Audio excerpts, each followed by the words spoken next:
Halo anak-anak, apa kabar semuanya? Bu Guru harap semuanya dalam keadaan baik-baik saja dan juga sehat. Tetap semangat mengikuti pembelajaran walaupun dari rumah.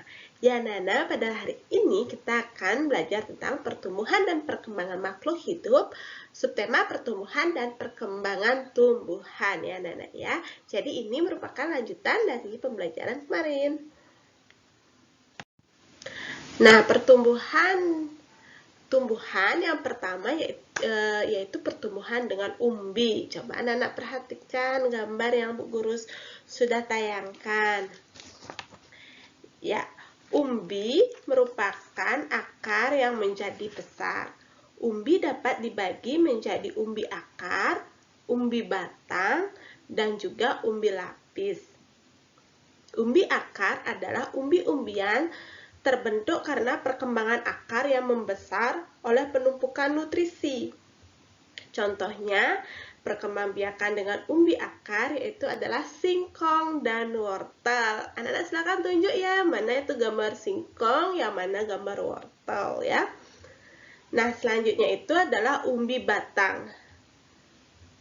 Adalah merupakan umbi-umbian yang terbentuk pada bagian pangkal batang. Contoh tanaman yang berkembang biak dengan umbi batang adalah tanaman kentang dan juga ubi jalar. Pada kentang dan ubi jalar biasanya terdapat lekukan umbi yang disebut mata tunas. Mata tunas yang terbentuk inilah yang kelak dapat tumbuh menjadi tumbuhan baru. Nah, selanjutnya itu adalah umbi lapis. Umbi lapis adalah bagian dari pelepah daun berbentuk lapisan. Contoh tanaman yang berkembang biak dengan umbi lapis adalah bawang merah, bawang bombay, dan juga bunga bakung. Anak-anak silakan tunjuk yang mana itu. Ya anak-anak ya. Nah, umbi lapis merupakan lapisan daun berdaging yang berfungsi sebagai makanan cadangan. Di tengah lapisan umbi terdapat tunas. Tunas yang terbentuk di tengah umbi sering disebut dengan siung.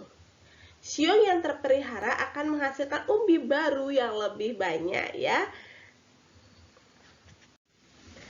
Nah, anak-anak, tumbuhan itu yang merupakan berkembang biak dengan umbi-umbian itu bisa dimanfaatkan menjadi banyak sekali makanan olahan ya anak-anak ya. Jadi umbi-umbian itu merupakan makanan yang sangat digemari oleh masyarakat Indonesia.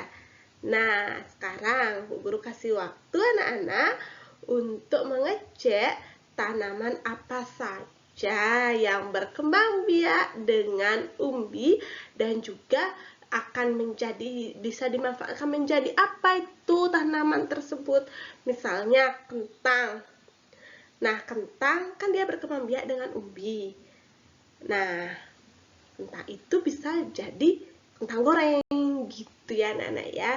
Jadi misalnya apa lagi selanjutnya ya. Nah, selain berkembang biak dengan umbi, itu ada lagi yang pertumbuhannya itu dengan spora. Nah, karena sebelum Ibu Guru menjelaskan tentang spora, kita baca dulu percakapan antara Edo dan Lani. Hai Lani, kamu sedang apa?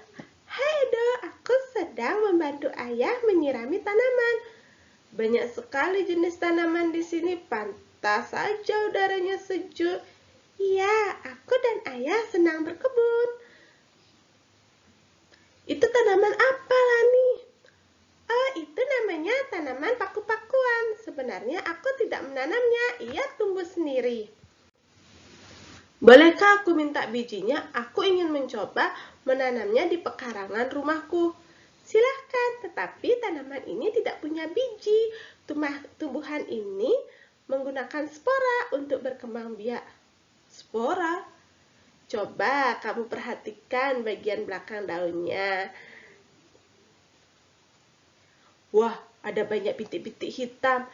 Nah, itu adalah kumpulan spora. Bentuk spora seperti biji tetapi sangat halus. Jadi dapat diterbangkan angin dengan mudah. Angin menebarkan spora itu sampai ke sini lalu ia tumbuh di sini. Wah, kamu hebat Lani. Kamu tahu banyak hal tentang tumbuhan. Terima kasih, itu karena aku mencintai tumbuhan. Jika mencintai sesuatu, kamu tentu ingin tahu banyak tentang hal itu kan? Ya, kamu benar sekali. Ya anak-anak, itu merupakan percakapan antara Edo dan juga Lani. Jadi tanaman paku-pakuan merupakan contoh dari tumbuhan yang pertumbuhannya dengan menggunakan spora ya anak-anak ya.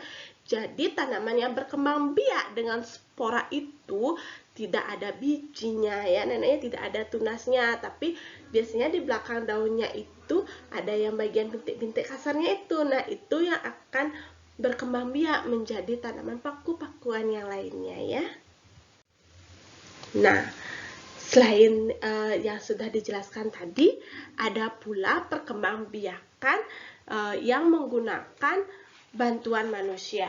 Jadi di sini tanaman yang berkembang biak menggunakan bantuan manusia itu misalnya ada di cangkok, di setek, di runduk dan lain-lain ya anak-anak ya.